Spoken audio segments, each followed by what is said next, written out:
મિર્ચી morning એક video viral થયો છે જેમાં એક અવાજ સંભળાય છે, હું તમારા બધા કરતા 22,500 ગણા વધુ સમયથી અસ્તિત્વ ધરાવું છું. I exist much before than all of you. તમે નહોતા ત્યારે પણ હું હતી. I was there when you were not there. તમે નહીં હો ત્યારે પણ હું તો હોઈશ જ. You need me, I don't need you. I am nature. હું કુદરત છું. તમારે મારી જરૂર છે, મારે તમારી નહીં. આવો એક વીડિયો વાયરલ થયો છે.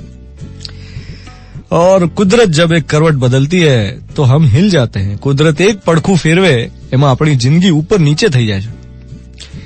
આપણી જવાબદારી છે આ કુદરતને સાચવવાની, એને વહાલ કરવાની. છેલ્લા 2 દિવસમાં કેટલા બધા કુદરતી અવાજો સાંભળ્યા આપણે, જે પહેલા નહોતા સાંભળ્યા. કેવી સુખદ શાંતિનો અનુભવ થયો છે. ઉગતો અને આથમતો સૂરજ એ જોવાની કેવી મજા પડી. બ્રેક મળ્યો છે તો એને માણી લો. ક્યા પતા કલ હો ન હો. થોડા જ સમયમાં ફરી પાછો ટ્રાફિકનો ઘોંઘાટ, હોર્નનો અવાજ, મશીનોની ગરગરાટી, માણસોનો સંતાપ, પૈસા કમાવાની દોડાદોડી, આ બધું શરૂ થઈ જશે થોડા સમય પછી. અત્યારે જયારે સામે ચાલીને શાંતિ આવી છે તો એની મહેમાન ગતિ કરીએ. આ તો મનની મહેમાન ગતિ કરવાનો અવસર છે ભાઈ. You are listening to Mirchi. હું છું ધ્વનિત, પોઝિટિવિટીનું injection. Good morning my dear. Mirchi morning. ઘણીવાર આપણે જ્યારે કારમાં હોઈએ એ વખતે એટલું સુંદર દ્રશ્ય દેખાય કે ફોટો પાડવાનું મન થઈ જાય, પણ ડ્રાઈવ કરતા કરતા ફોટો તો ન જ પાડી શકાય ને. એટલે પછી મનના કેમેરામાં ક્લિક કરી મગજની હાર્ડ ડિસ્કમાં સ્ટોર કરી લઉં ને પછી તમારી સાથે શેર કરું. જેમ કે આજે સવારે એક ઘરડા દાદીને સાયકલિંગ કરતા જોયા. એમના પૌત્રની સાથે સાયકલ ચલાવતા હતા.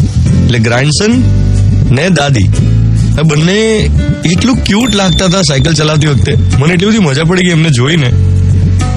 એકચ્યુઅલી કેવું છે કે બંને જણને બરાબર ચલાવતા આવડતું નહોતું. જાણે સાયકલ ચલાવતા નવું શીખ્યા હોય ને બંને જણા, એવું હતું. તો તોય નીકળી પડ્યા રોડ ઉપર. વારે વારે બંનેથી હેન્ડલ થોડું હલી જતું હતું. તો બહુ ક્યુટ લાગતા હતા. જગતના 99% લોકો એવા હશે જેમનું પહેલું વ્હીકલ સાયકલ હશે.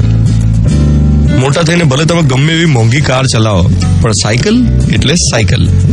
અને આ સાયકલ શીખવાની જે આખી પ્રક્રિયા છે ને, એને તમારા જીવનની સાથે કમ્પેર કરો તો જો સૌથી પહેલા તો ભાડાની સાયકલ લેવી પડે શીખવા માટે. બીજા કોઈની સાયકલ ઉધાર લઈએ, પછી એમાં બેલેન્સ કરતા શીખવું પડે. પહેલા તો બંને પગ ટેકવાના બરાબર, એના પછી પાછળ કોઈનો ટેકો જોઈએ. તમારે પહેલો પેડલ મારવું હોય એના પછી વખતે પાછળ કોઈનો ટેકો જોઈએ, નહીં તો બેલેન્સ રાખતા આવડે નહીં. પછી ધીમે ધીમે ધીમે ટેકાથી તમે થોડા આગળ વધો અને થોડા સમય પછી ટેકા વગર ચલાવતા શીખી જાઓ. અને છેલ્લે એક દિવસ એવો આવે જ્યારે સાયકલ તમારી સરર જાય અને ટીન ટીન ટોકરી વગાડતી જાય. પછી એક દિવસ એવો આવે જ્યારે સાયકલ મૂકીને તમે 2 વ્હીલર પર આવી જાઓ કે 4 વ્હીલર પર આવી જાઓ. આપણા જીવનમાં કરિયર ગ્રાફ આવો જ હોય છે.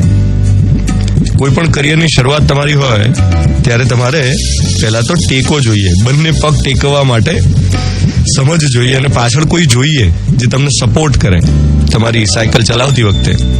અને પછી ધીરે ધીરે ધીરે ધીરે તમે બેલેન્સ રાખતા શીખી જાઓ અને પછી ટેકાની જરૂર ના પડે કરિયરમાં. અને એવું બને શરૂમાં બધાનો અનુભવ હોય જ કે 1-2 વાર તો પડીએ જ. જ્યારે સાયકલનું બેલેન્સ રાખતા બરાબર આવડતું ના હોય ત્યારે પડીએ તો ખરા. ઘણા બધા લોકોના તો બહુ ફની એક્સપિરિયન્સીસ હોય છે કે સાયકલ ક્યાં કેવી રીતે અથડાયેલી. એ જ રીતે કરિયરની સાયકલમાં ક્યાંક તો પડીએ, કોઈનો ટેકો બરાબર ના મળે, ગોઠણ તો છોલાય, ઢીચણ છોલાઈ જાય, ઇન્જરી થાય, આ બધું તો રહેવાનું. પણ જો બેલેન્સ રાખતા બરાબર આવડી જાય તો વાંધો ના આવે અને પછી લાઈફ વગર અટકે ચાલ્યા જ કરે. આજનો મોર્નિંગ મંત્ર એ છે કે તમે સુખની સીટ ઉપર બેસીને હાસ્યનું હેન્ડલ પકડીને પ્રેમનું પેડલ મારીને આગળ વધતા રહો, એવી મારી દિલથી શુભકામના.